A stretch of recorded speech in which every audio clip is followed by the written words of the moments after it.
ముందా? మనం కూడా చాలాసార్లు ఇంట్లో ఏమంటామంటే నేను ముందా నువ్వు ముందా అని గొడవలు పడతా ఉంటాం. నువ్వు ముందు కాదు, నేను ముందు కాదు, ఎవరు ముందు?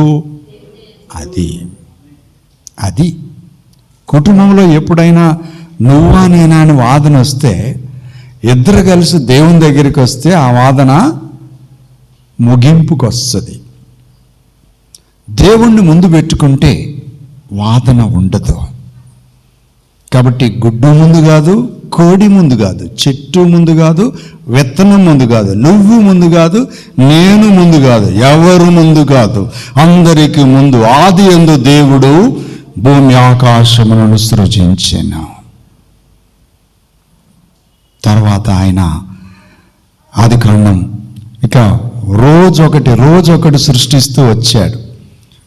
4వ వచనంలో ఏముంది? ముందుగా దేవుడు భూమి ఆకాశములను సృజించిన తర్వాత వెలుగును చేశాడు. 4వ వచనంలో, ఆదికాండం 1వ అధ్యాయం 4వ వచనం. ఆ తర్వాత జలములు చేశాడు. అక్కడ 11వ వచనంలో జలములను సపరేట్ చేసి భూమిని సపరేట్ చేసి 2వ దినం అన్నాడు, అది మంచిది అన్నాడు. మొదట వెలుగును తయారు చేసి భూమి ఆకాశం చేసిన తర్వాత వెలుగును చీకటిని వేరు చేసి అది మొదటి రోజు అన్నాడు, మంచిది అన్నాడు. 2వ రోజు జలములను భూమిని వేరు చేసి అది మంచిది అన్నాడు, అది 2వ రోజు అయింది. 3వ రోజు 12వ వచనంలో చెట్లను ఇక భూమి మీద ఉన్నటువంటి ఇవన్నిటినీ చేసి అది మంచిది అన్నాడు. ఇక 4వ రోజు వచ్చేసేపటికల్లా ఏం చేశాడు? సూర్యుడు చంద్రుణ్ణి చేసి 18వ వచనంలో ఆయన మంచిది అన్నాడు. ఆ తర్వాత 5వ రోజు ఏంటి?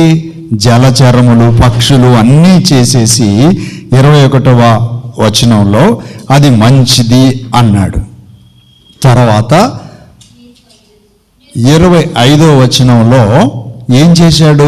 జంతువులను పురుగులను తర్వాత మనుషులను చేశాడు, అది 6వ రోజు. 25, 26వ వచనంలో 6వ వచనంలో ఆయన మనిషిని చేశాడు. ఇదంతా కూడా మంచిది మంచిది మంచిది మంచిది అన్నాడు అని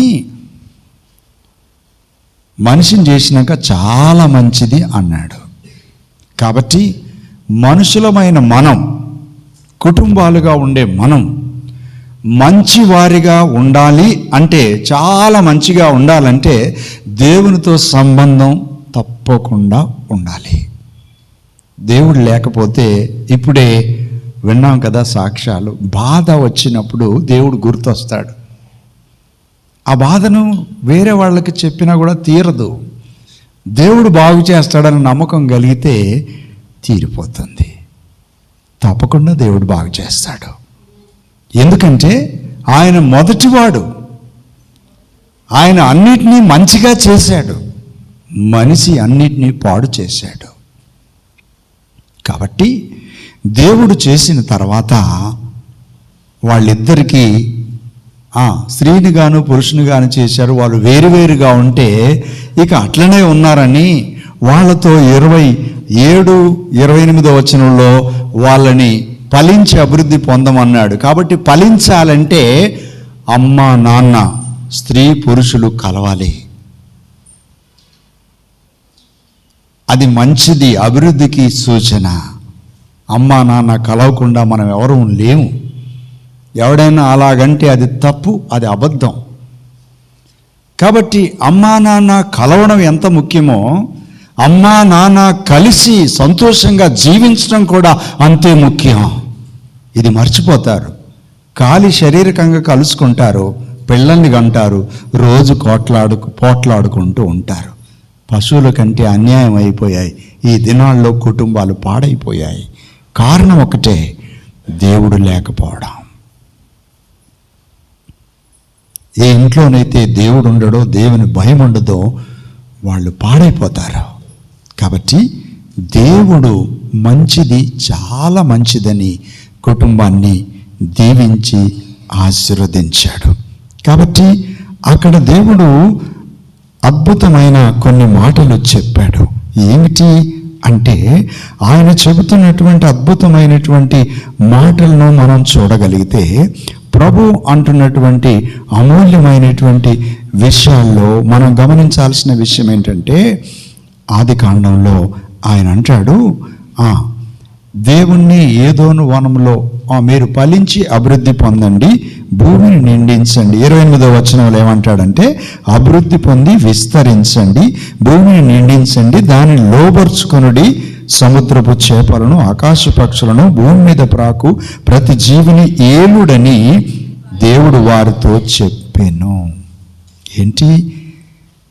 ఫలించి అభివృద్ధి పొందండి, ఏలండి అంటాడు. ఇదే 2వ అధ్యాయంలో 15వ వచనంలో ఏదోను వనములో ఉంచి ఆయన ఇంకొక మాట అంటాడు. ఏమంటాడంటే యెహోవా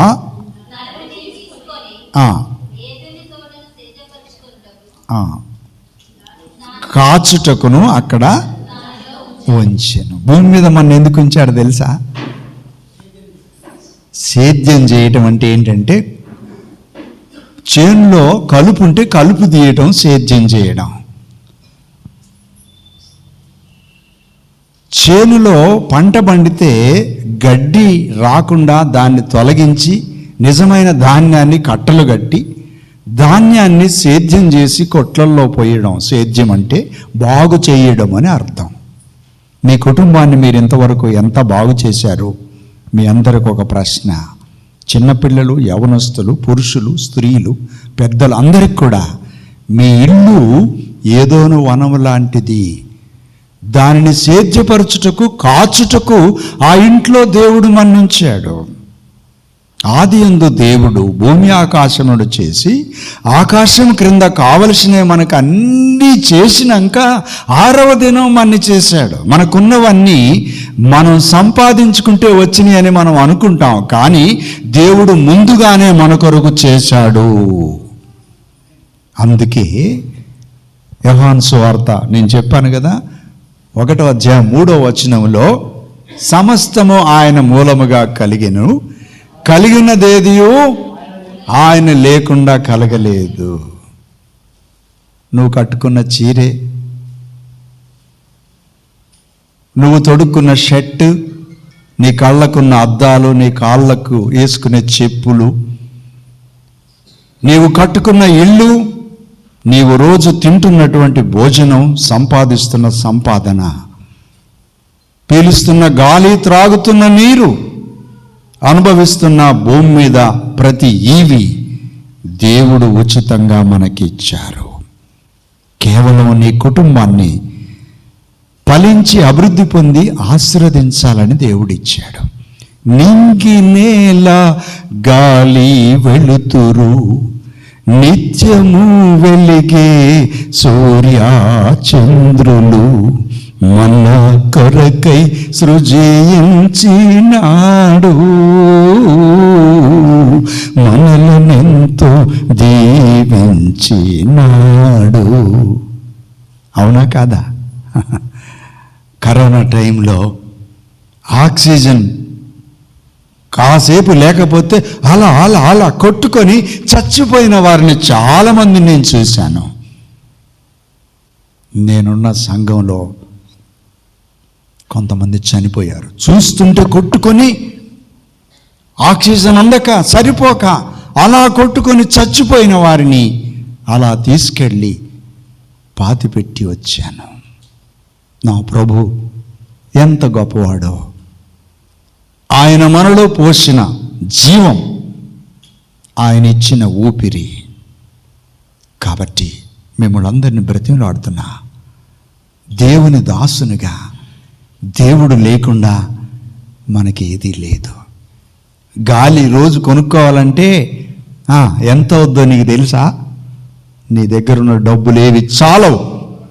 దేవుడు ఈ ప్రపంచంలో మానవునికి అందుబాటులోకి తెచ్చాడు.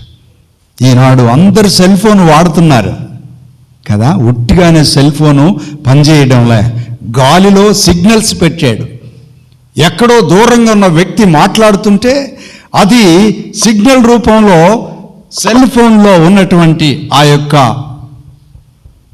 ఓర్ లేక దాంట్లో పెట్టినటువంటి ఎలక్ట్రానిక్స్ కెమికల్స్ ఆ ఎలక్ట్రానిక్ ఇన్స్ట్రుమెంట్ లాగి ఆ శబ్దాన్ని మరలా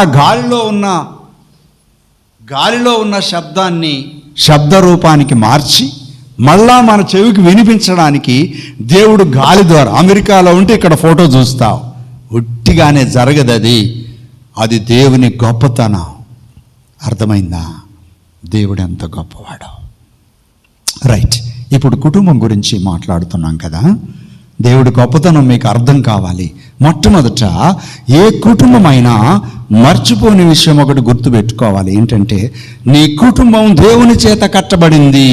నీ జీవితం దేవుడు నీకు 2వ అధ్యాయం ఆదికాండము 7వ వచనంలో ఆ మాట ఉంది. ఏమనుంది? దేవుడు నేలమంటుతో నరుని నిర్మించి వాని నాసికారంధ్రములో జీవవాయువును ఊదగా నరుడు జీవాత్మ ఆయను.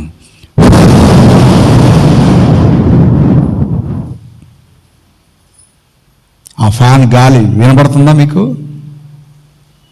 ఈ గాలిని నువ్వెప్పుడైతే లాగడం బంద్ చేస్తావో నీకు పెట్టె తయారు చేస్తారు, అందరు పాటలు పాడతారు, మీ వాళ్ళందరూ కబుర్లు చెప్తారు. పొద్దున బాగానే ఉంటివయ్యో, నిన్న నాతో మాట్లాడితివన్నో అక్క, మొన్న నాతో కూలికొస్తేవక్క అంటే కారణం ఏంటో తెలుసా? దేవుడు నీలో ఉంచిన తన జీవవాయువు ఆయన పిలిచాడు. నరులారా తిరిగి రండి అని ఆయన పిలిచే రోజు మానవునికి ఉన్నది. కాబట్టి మానవులమైన మనం దేవుడు చేసిన మట్టి బొమ్మలం. మనం మంటివారమని ఆయన జ్ఞాపకం చేసుకొని ఈ మంటి దేహములో మహదైశ్వర్యమును పొందడానికి ఆయన అని ఆయనలో ఉన్న జీవాన్ని ఊదాడు. అది ఉండబట్టే సరిపోలేదండి, ఈ జీవితంలో మనకు కావలసినన్ని భూమి మీద పెట్టాడు. చెట్టు, గుట్ట, పుట్ట, పక్షి, పశువులు, జలచరములు, సమస్త జంతువులు మనం అనుభవించడానికి గాలి, నీళ్ళు, నింగి, నేల సమస్తాన్ని దేవుడు మన కొరకు చేశాడు. అందుకే ప్రతి జీవితంలో, ప్రతి కుటుంబంలో దేవుని గురించి ఎక్కువ చెప్పాలి, దేవుని గురించి అర్థం చేయాలి. దేవుడు లేకపోతే మనం లేము, మనకేది లేదు, మన కుటుంబం అసలే లేదు. అది దేవుని యొక్క ప్రాధాన్యత. కాబట్టి దేవుని ప్రియులరా, దేవుని ప్రేమను బట్టి మిమ్మల్ని బ్రతిమిలాడుతూ ఉన్నాను. కనుక ఎఫెసీయులకు రాసిన పత్రిక 3వ అధ్యాయం 14 నుంచి 18 వరకు అపోస్తలుడైన పౌలు ఒక చక్కటి మాట రాస్తున్నాడు. ఏమంటున్నాడు? చక్కటి మాట రాస్తున్నాడు. ఏమంటున్నాడు? ఈ హేతువు చేత పరలోకమునందును భూమి మీదను ఉన్న ప్రతి కుటుంబం ఏ తండ్రిని బట్టి కుటుంబం అని పిలువబడుచున్నదో ఆ తండ్రి ఎదుట నేను మోకాళ్ళుని మీ హృదయం లోపట, అంతరంగంలో, బయటికి కనిపించేది కాదు, హృదయంలో, మైండ్లో, మనుషులో, జీవితంలో శక్తి కలిగి ఆయన ఆత్మ వలన, నీ జ్ఞానం వలన కాదు, ఆయన ఆత్మ వలన బలపరచబడవలనని మీ హృదయములో విశ్వాసము ద్వారా నివసించినట్లుగా దేవుని మహిమైశ్వర్యం చొప్పున మనందరికీ దేవుడు దయచేయాలని దేవునికి ఉన్నటువంటి పరిపూర్ణత యందు అగునట్లు దేవుని ప్రేమ యందు వేరుపారి స్థిరపడి సమస్త పరిశుద్ధుల ఎదుట వెడల్పు, పొడుగు, లోతు, ఎత్తు ఎంతో గ్రహించుకొనుటకు జ్ఞానమునకు మించిన దేవుని కుమారుడైన యేసుక్రీస్తు ప్రేమ తెలుసుకొనుటకు తగిన శక్తి గలవారు కావాలనని ప్రార్థన చేస్తున్నాడు. అర్థమైందండి? దేవుని యొక్క ప్రేమ ఎంత ఎత్తైనదో, ఎంత లోతైనదో, ఎంత వెడల్పుందో, ఎంత పొడుగుందో, అది లోక జ్ఞానమంతటి కంటే మించింది. అది తెలుసుకుంటే కుటుంబంలో అద్భుతమైనటువంటి దేవుని ఆశీర్వాదం మనకుంటుంది. కాబట్టి దేవుని ప్రియులారా, ఒక్కళ్ళే ఆమెనన్నారు, అందరూ ఆమెనండి. ఆమెనండి అంటే అవునుగాక. కుటుంబం, దేవుడు మన జీవితాన్ని ఇచ్చి కుటుంబంలో పెట్టారు. కాబట్టి కుటుంబం గురించి 3 మాటలు చెప్పి నేను ముగించేస్తాను. టైం అయిపోయింది కాబట్టి టైం ప్రకారం ఉండడానికి దేవుని బిడ్డలుగా మనం జ్ఞాపకం చేసుకుంటాం. నెంబర్ 1 ఏమిటంటే, దేవుడు ఈ సృష్టిని చేసిన తర్వాత ఏదోను వనములో ఉంచేటప్పుడు మొట్టమొదట మన కుటుంబంలో ఉంచాడు. అవునండి, నేను కుటుంబం నుంచి రాలేదండి, మా తోటలో చెట్టు కాశానండి అని చెప్పి వాళ్ళు ఎవరైనా ఉంటే చెయ్యెత్తండి, నిలబడండి. వాళ్ళని గురించి దేవుణ్ణి అడుగుదా. ఏమండి, పుట్టలోంచి కానీ చెట్టులోంచి కానీ ఎక్కడి నుంచి వచ్చిన వాళ్ళు ఎవరైనా ఉన్నారా? అమ్మ ఉండకపోవచ్చు, నాన్న ఉండకపోవచ్చు, కానీ మనమైతే ఉన్నాం. వాళ్ళు మన్ని కుటుంబం ద్వారా ఈ లోకానికి ఇచ్చి వెళ్ళిపోయారు. అయితే దేవుని తర్వాత మన కుటుంబంలో మనం, అందుకే 1 తిమోతి పత్రిక 3వ అధ్యాయం 5వ వచనంలో కుటుంబంలో సరిగా లేనివాడు సంఘములో ఎలాగ సరిగా ఉంటాడు అని ప్రశ్న వేశాడు. కాబట్టి కుటుంబంలో నీవు మొట్టమొదట సరిగా క్రమశిక్షణ నేర్చుకోవాల్సిన అవసరత ఉన్నది. కుటుంబంలో పనిచేయనోడు చర్చిలో పనిచేస్తాడంటే నేను ఒప్పుకోను, దేవుడు అసలే ఒప్పుకోడు. కుటుంబంలో బూతులు మాట్లాడేవాడు ఇంట్లో చర్చిలో మాట్లాడకుండా ఉంటాడు, లేకపోతే అన్నో ఎవరు చూడనప్పుడు మాట్లాడుకుంటూ ఉంటాడంటే నేను నమ్మను. నా దేవుడు కూడా నమ్మడు, నీవు నమ్మిన దేవుడు కూడా నమ్మడు. దాని అర్థం ఏంటో తెలుసా? కుటుంబంలో సరిగా లేనివాడు సంఘంలో సరిగా ఉండలేడు. కాబట్టి కుటుంబం మొట్టమొదటిది. దేవునిలో ఎదగాలి అంటే మొట్టమొదట కుటుంబంలో సరిగా మనము ఎదగాలి. కనబడిన ఆ దేవునికి భయపడి కుటుంబంలో జాగ్రత్తగా ఉండాలి. కుటుంబం మొట్టమొదటి అవసరత, దేవుడు చూసేటువంటి కొలతకి ప్రామాణ్యం. మొట్టమొదట నిన్ను చూస్తాడు, తర్వాత నీ కుటుంబాన్ని చూస్తాడు. ఎందుకో తెలుసా? చూడండి, ఇప్పుడు మనందరికి ఇండ్లు ఉన్నాయి కదా, పక్కోళ్ళ ఇంటికి పోతే ఎట్లా కూర్చుంటాం? మన ఇంటికి పోగానే ఇక మనం పెళ్ళికి పోయి వచ్చామనుకోండి, లేకపోతే ఊరికి పోయి వచ్చామనో, రాగానే చీరి పూతలు పడేసి, బట్టలు పూతలు పడేసి, మనకి ఏదుందో మగవాళ్ళు అయితే లుంగి తగిలించుకొని హాయిగా ఎక్కడా అంటే పక్క వాళ్ళ ఇంటికి అడిగిపోతే అట్లా ఉంటావా? భయంగా కూర్చుంటా. ఆ రూములకు పోతే ఏమైద్దో, ఈ రూములకు పోతే ఏమైద్దో, నీళ్ళు అనేప్పటికీ ఏమైద్ది, సరాసరి వెళ్ళిపోతావు. అబ్బో, ఎక్కడ లేని స్వాతంత్రం అండి. అర్థమైందా? కుటుంబం యొక్క విలువ. కాబట్టి కుటుంబంలోనే మనందరికి తెలుగు వచ్చండి. ఏడ నేర్చుకున్నారు తెలుగు? మీ అందరికీ తమిళం ఎందుకు రాదు? మలయాళం ఎందుకు రాదు? బంజారా భాష ఎందుకు రాదు? చెప్పండి, ఎందుకు రాదు? కుటుంబంలో అది లేదు. మే ఇంగ్లీష్ మాట్లాడదు. ఏ బేటా ఇద్దరా అంటే बेटा बोले तो क्या डैडी पूछते, बेटा बोले तो बेटा को मालूम कैसा होते बोले तो पापा बात करते, पापा को मालूम हुए वो बच्चे बोल के. కుమారుడా అని పిలవడం తెలుగులో బచ్చే అని. ముస్లిం వాళ్ళు ఇది రారే బచ్చే, ఆవ్ బేటా అంటాడు. వాడి కుటుంబంలో అది నేర్చుకున్నారు. కుటుంబంలో మనం బూతులు మాట్లాడితే మన పిల్లలు కూడా చక్కగా నేర్పాల్సిన స్కూలుకు పోవాల్సిన పని లేదండి. ఇంట్లో అమ్మా నాన్న తిట్టుకుంటే చాలు, వీడు పక్కని తిట్టొస్తాడు.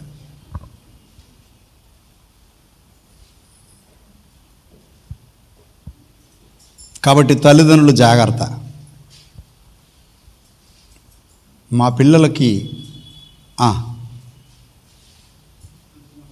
మీ కులం ఏదైనా అడగండి, వాళ్ళకి తెలియదు, చెప్పరు. మీరు మాట్లాడుతుంటారు కాబట్టి మీ కులం మీ పిల్లలు చెప్తారు. మా పిల్లలకు మా కులం ఏంటో తెలియదు, చెప్పలేమేం వాళ్ళకి. అవసరం లేదని చెప్పేశాం. నా దేవుని కులం లేదు, నాకు కూడా కులం లేదు, నేను మనిషిని, నా దేవుని బిడ్డనని చెప్పాను. రైట్, అర్థమైందండి. కాబట్టి కుటుంబం యొక్క విలువ. ఇప్పుడు ఇక్కడ మీకు పాఠం చెప్పి మీకు వాక్యం చెప్పి వెళ్ళిపోతున్నాను. నాకు మధ్యలో యాక్సిడెంట్ అయ్యి 2 కాళ్ళు ఇరిగాయి అనుకోండి, మీరు ఏడుస్తారా? ఈ విషయం తెలిస్తే మా ఆవిడ మా పిల్లలు ఏడుస్తారా? ముందు మీరు ఏడుస్తారా వాళ్ళు ఏడుస్తారా? మీరు ఊరికి వస్తారా వాళ్ళ ఊరికి వస్తారా? మీరు వస్తారు, కానీ మీకు అంత ప్రాధాన్యత ఉంటుందా వాళ్ళకి ఎక్కువ ఉంటుందా? ఎందుకు? నేను మీ కుటుంబం కాదు, కొంచెం దూరం ఉంది కాబట్టి కాసేపు అని నిలబడతా, అయ్యో ఇంతసేపు ఏ గారు మాకు వాక్యం చెప్పాడు, కాసేపు అయిపోయి అబ్బా మాకు పని ఉందబ్బా వెళ్ళిపోదాం, అబ్బా మా ఇంటికి మేము పోదామని మీ ఇంటికి మీరు వెళ్ళిపోతారు. మరి నన్ను పాతి పెట్టిందాక ఉండేది ఎవరు? రైట్, అర్థమైందా అండి కుటుంబం యొక్క విలువ? చాలాసార్లు కుటుంబాన్ని లెక్క చేయం. నీ కుటుంబం యొక్క ప్రాధాన్యత దేవుడు చెప్తున్నాడు. కుటుంబంలో జాగ్రత్తగా ఉండాలి. నీ కుటుంబం మొదటిది. కుటుంబాన్ని ఏలనేరని వాడు సంఘంలో ఎలాగ ఉంటాడు అని చెప్తాడు. కుటుంబంలో మర్యాద, ప్రేమ. కొంతమంది ఇంటికి పోతే అంకుల్ ప్రైజ్ ది లార్డ్, రండి అంకుల్ రండి కూర్చోండి, నీళ్ళు తాగుతారా అని వాటర్ తెచ్చిస్తారు. కొంతమంది పిల్లలు ఇంటికి పోతే మీ ఇంటికి వస్తున్నాం అంటే మా అమ్మ లేదు వెళ్ళిపోండి.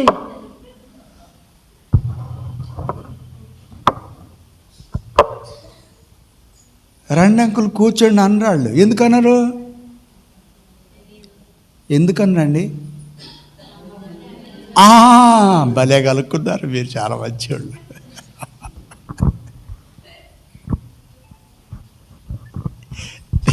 వీళ్ళు అట్లా ఉంటారు కాబట్టి వాళ్ళు అట్లా చెప్తారు. Very simple. రైట్, అర్థమైందండి. కనుక కుటుంబం మర్యాదకు, ప్రేమకు, క్షమాపణకు, తగ్గింపుకు, సంపాదనకు, ఖర్చుకు, తినడానికి, పని చేయడానికి, క్రమశిక్షణకు మొట్టమొదటి స్కూల్ ఏదంటే మన ఇల్లే.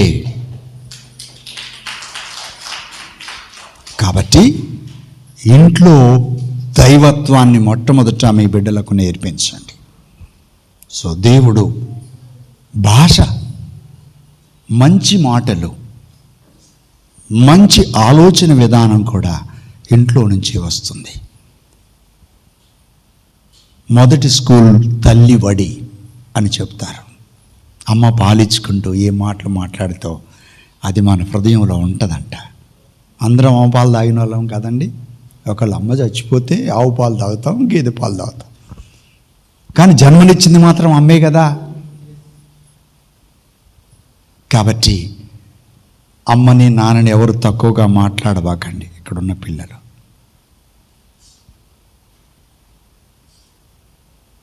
అది దేవుని యొక్క అద్భుతమైనటువంటి సృష్టిలో భాగం.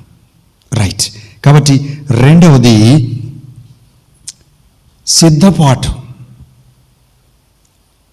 ఏదైనా నేర్చుకోవాలి అంటే, ఇప్పుడు మనం తెలుగు అని చెప్పానే, తెలుగు అనేది కూడా అమ్మ మాట్లాడితే ఆ మాటలే నేర్చుకుంటాం, అది ఎక్కడికి పోదు. అలాగే అమ్మ ఎవరైనా రాగానే టీ పెట్టి ఇచ్చిందనుకోండి, ఆ ఇంట్లో ఆడకూతురుంటే ఏం చేస్తారు? పెడతారు. అమ్మ ఇంటిని శుభ్రంగా ఉంచుకున్నది అనుకోండి, పిల్లలు ఏం చేస్తారు? చేస్తారు. అమ్మ చక్కగా అంట్లు తోమి శుభ్రంగా ఎప్పటికప్పుడు కడుగు పెడుతున్నదనుకో, అమ్మ రోజంతా పెట్టి 2 రోజులకు ఒకసారి కడిగిందనుకో, అమ్మా నాన్న 7 గంటల దాకా లేకపోతే వీళ్ళు కూడా ఫస్ట్ నేర్చుకునేటువంటి స్థానం కూడా. ఇక నేను అన్నీ చెప్పడం లేదు, ఇక చాలా ఉన్నాయి, దీనికి రెఫరెన్స్లు అన్నీ ఉన్నాయి బైబిల్ గ్రంథం నిండా. కనుక కుటుంబం అనేది చాలా ప్రాముఖ్యం. దేవుని వాక్యం ఎపిసోడ్ రాసిన పత్రిక 3వ అధ్యాయం 14, 15, 16, 17 వచనంలో అక్కడ మనం చదువుకున్నాం కదా, ఏ తండ్రిని బట్టి కుటుంబం అని పిలువబడుతున్నదో అపోస్తలుడైన పౌలు చెప్తున్నాడు. నేను ఈ మాట చదివి ఇక చివరి మాట చెప్పి ముగించేస్తాను. 3వ అధ్యాయం 14వ వచనం నుండి. అమ్మ 3వ అధ్యాయం. ఈ హేతువు చేత పరలోకమందును భూమి మీదను ఏ దేవుని చేత కుటుంబం అని పిలువబడుతుందో ఆ తండ్రి ఎదుట మోకాల్లోని మీరు అంతరంగ పురుషుని యందు శక్తి కలిగి ఆయన ఆత్మ వలన బలపరచబడినట్లుగా మళ్ళా చెప్తున్నాడు ఏంటంటే, దేవుని యొక్క ప్రేమ, దేవుని యొక్క క్రమశిక్షణ, దేవుని యొక్క ఉన్నతమైన దీవెనలన్నీ నేర్చుకోవాలంటే మొట్టమొదట కుటుంబంలో తల్లిదండ్రులు జీవించి వాళ్ళకు నేర్పించాలి. అది ఎక్కడుందంటే ద్వితీయోపదేశకాండము 6వ అధ్యాయం 1 నుంచి 6 వచనాలు చదవండి. మొట్టమొదట నీ బ్రతుకులో అవి ఉండాలి, అవి నీవు జీవించాలి. నీ దేవుణ్ణి నీవు అలా ప్రేమిస్తూ వాటిని నీవు పాటించాలి. పాటిస్తుంటే వాళ్ళు ఆటోమేటిక్గా నేర్చుకుంటారు. అయ్య రోజు తిరిగి వస్తూ ఉంటాడు, ఇంట్లో ఏం పని చేయడు, రోజు తిరిగి వస్తూ ఉంటాడు, కొడుకుని తిరగొద్దు అంటాడు. ఈ అయ్యకి అమ్మకి చెప్పకుండా వీడు తిరిగి వస్తాడు. ఎందుకు?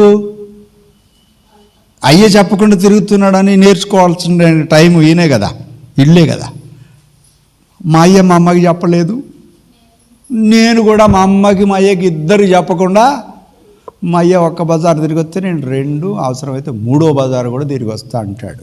తక్కువళ్ళ తెలివి ఎక్కువైపోయింది సంగతి అది. కాబట్టి మా ఇంట్లో ఒక మనవడు ఉన్నాడు. మాకు 3 సంవత్సరాల క్రితం ఇట్లనే ఒక దగ్గరికి ప్రసంగం చేయడానికి వెళ్ళాం, పెళ్లి చేయడానికి వెళ్ళాను కోదాడ. మా కారు ఎక్కాడు, తాత నేను మీతోటి వస్తా అంటాడు. 3వ తరగతి చదువుతున్నాడు అప్పుడు. ఇప్పుడు 6th క్లాస్ చదువుతున్నాడు. మా ఇంట్లో ఉన్నాడు శ్యామ్ ప్రసాద్ అని, కోదాడలో వెళ్తే అక్కడ నుండి వచ్చాడు. ఇప్పుడు 3వ తరగతిలో వచ్చాడు. అమ్మ నాన్న వదిలిపెట్టి మా దగ్గరే ఉంటాడు. నానమ్మ రాత్ర నేను వచ్చే ముందు ఒకటి తెమ్మంటే ఇంకొక దగ్గరికి వెళ్ళి వచ్చినందుకు తన రూమ్లో పడుకోనియలేదు. నువ్వు హాల్లోనే పడుకోవాలి పొయ్యి అంటే, హాల్లో తను పరదా కట్టుకొని కింద చాపేసుకొని అక్కడే పడుకున్నాడు.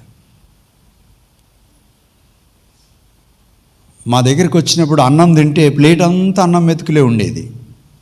ఇప్పుడు ఒక్క మెతుకు కూడా కనపడదు. అన్నం తిన్న తర్వాత ప్లేట్లో ఒక్క మెతుకు కూడా కడిగేటప్పుడు వేస్ట్గా అక్కడ బండ దగ్గర పోదు. ఒక్క మెతుకు కూడా తీసుకొని తినేస్తాడు.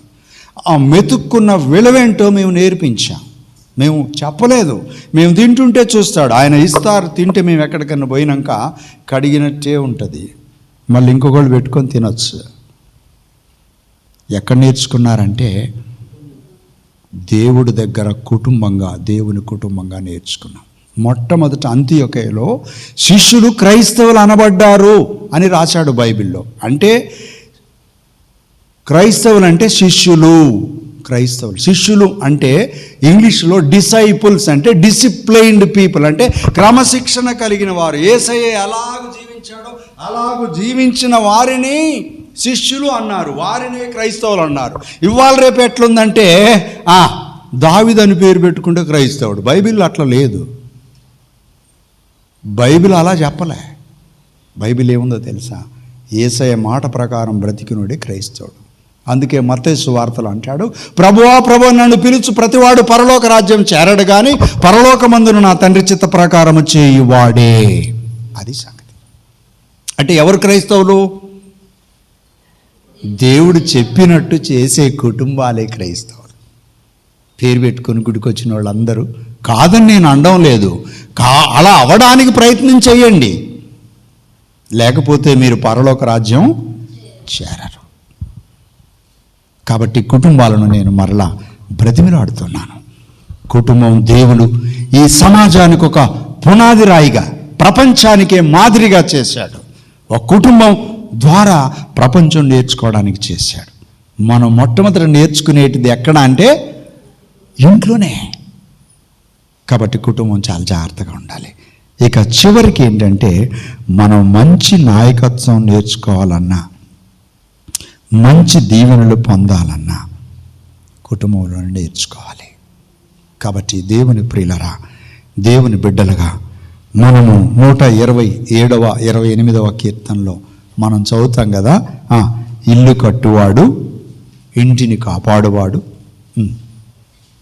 యెహోవా ఇల్లు కట్టించిన ఎడల దాని కట్టువారి ప్రయాసం వ్యర్థమే, యెహోవా పట్టణమును కాపాడని ఎడల దాని కావలి వారు మేలుకొని ఉండుట వ్యర్థమే, తన ప్రియులు నిద్రించుచుండగా ఆయన వారికి ఇచ్చుచున్నాడు అంటాడు. అంటే ఇల్లు కట్టించేది, కాపాడేది, మనం తినడానికి సమస్తం ఇచ్చేది కూడా దేవుడే, సంరక్షించేది కాపాడేది కూడా దేవుడే. కాబట్టి దేవుని సంరక్షణలో దేవుని దగ్గర నేర్చుకున్నటువంటి కుటుంబాలుగా మనం దేవుని కొరకు జీవించడానికి దేవుడు మనని ఆయన కుటుంబాలుగా చేశాడు. అందుకే ఒక మాట అన్నాడు, ఏదోను వనమును సేద్యపరచుటకు, దాన్ని కాచుటకు అందులో ఉంచెను. మీ ఇంటిని మీరు కాయండి, సేద్యం చేయండి. సేద్యం చేయడం ఏంటి?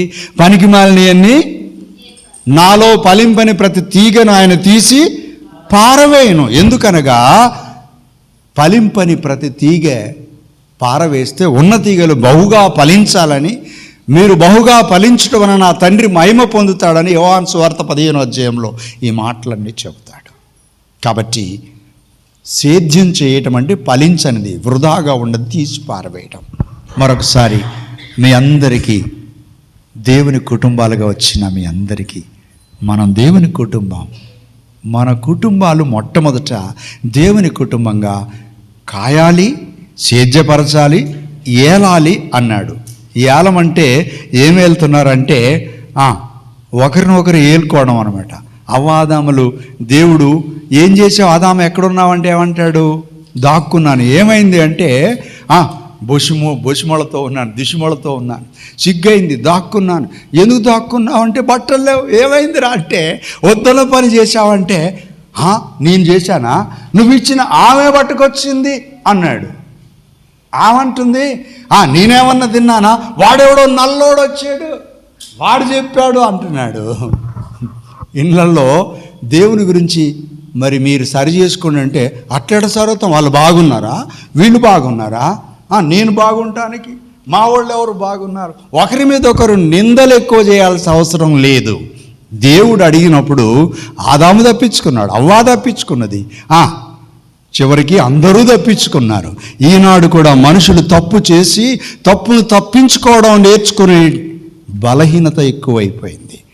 కాయండి, ఏలండి, సేద్యపరచండి అని దేవుడు కుటుంబాల గురించి చెప్పాడు, జీవితాల గురించి చెప్పాడు. అది చెయ్యట్లేదు. తప్పును తీసేసుకుందామని ఎవరు అనుకోరు. ఎవరైనా నువ్వు తప్పు చేసావంటే మళ్ళీ మాట్లాడరు. వాళ్ళు మాట్లాడతారా? మా ఊర్లోనైతే మాట్లాడరండి, మీ ఊర్లో మాట్లాడతారేమో నాకు తెలియదు. మాట్లాడరు, మళ్ళా మన ముఖం కూడా చూడరు. డబ్బులు ఇస్తే మళ్ళీ వాపసు రావు, కొట్లాట వస్తుంది.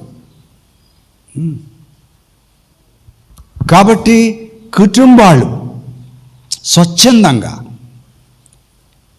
ప్రభు యొక్క సేద్యం చేయడానికి ఆయన వాక్యం ద్వారా మనం దేవుని దగ్గర నేర్చుకొని దేవుని బిడ్డలుగా మన కుటుంబాలను సరిగా కడితే ప్రభు గొప్పగా మన దీవిస్తాడు. మీరు ఫలించి అభివృద్ధి పొంది భూమిని నిండించండి, అభివృద్ధి పొందండి, ఫలించండి అని ప్రభు చెప్పారు.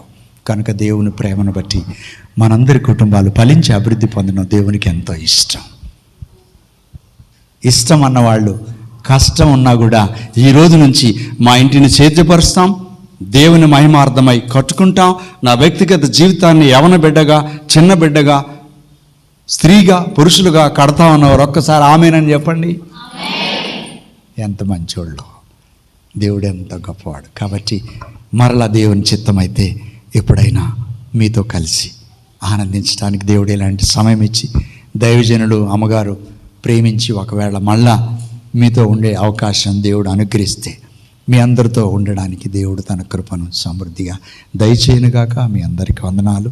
నన్ను మరి దేవుని ప్రేమను బట్టి ఆహ్వానించిన అమ్మగారికి, అయ్యగారికి, వారి కుటుంబానికి, పిల్లలు చిన్నప్పుడు ఉన్నప్పుడు చూశాను, పెద్దవాళ్ళు అయ్యారు. చాలా సంతోషం. మీ అందరితో కలవడానికి ఈ కుటుంబం ద్వారా దేవుడు నాకు ఇచ్చిన ఆధిక్యతను నేను ఎన్నడూ మర్చిపోను. మన కుటుంబాలు కూడా అలా దీవించబడాలని మీ అందరి కొరకు నేనున్నంత వరకు ప్రార్థన చేస్తానని దేవుని బిడ్డగా వాగ్దానం చేస్తూ, మన కుటుంబాలు దేవునికి చాలా విలువైనవి. దేవుని కొరకు మనం దీవించబడాలి, ఫలించి అభివృద్ధి పొందాలని కోరుకుంటూ ఈ మాటలు ప్రభువునందు ముగిస్తున్నాను. దేవుడు మనం దీవించును గాక.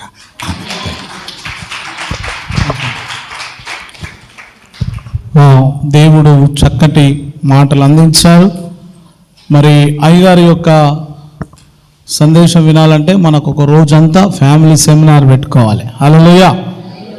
పిల్లలు ఎట్లుండాలి, తల్లిదండ్రులు ఎట్లుండాలి, భార్య భర్తలు ఎట్లుండాలి అనేది చాలా చక్కగా బోధిస్తారు.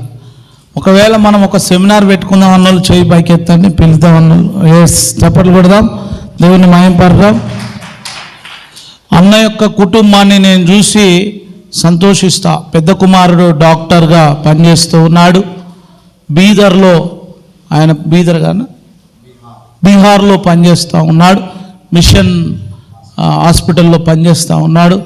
మరి చిన్న అబ్బాయి మరి ఇంజనీర్ అన్న బెంగళూరులో ఇంజనీర్గా వారు పనిచేస్తూ ఉన్నారు. ఇద్దరు కుమారులు. మరి అన్నను కలిగి ఉండడం చాలా సంతోషం. దేవుని చిత్తమైతే అతి త్వరలో మనం ఒకరోజు సెమినార్ పెట్టుకుందాం. భార్య భర్తలకు, ఇది కుటుంబాలకు చాలా అవసరం, పిల్లలకు అవసరం. ఈ సందేశం మనకు ఎంత అవసరం. వారు ఈరోజు జస్ట్ ఇంట్రడక్షన్ మాత్రమే చెప్పారు. గట్టిగా చప్పట్లు కొడదాం, దేవునికి మహిమ. చిన్న ప్రార్థన చేసుకుందాం. చెప్పబడిన మాటలు దేవుడు తన వినికిడిలో దీవించులాగున ప్రార్థించుకుందాం. మన సంఘములో నుండి ఒకరు లేచి నిలబడి వాక్యం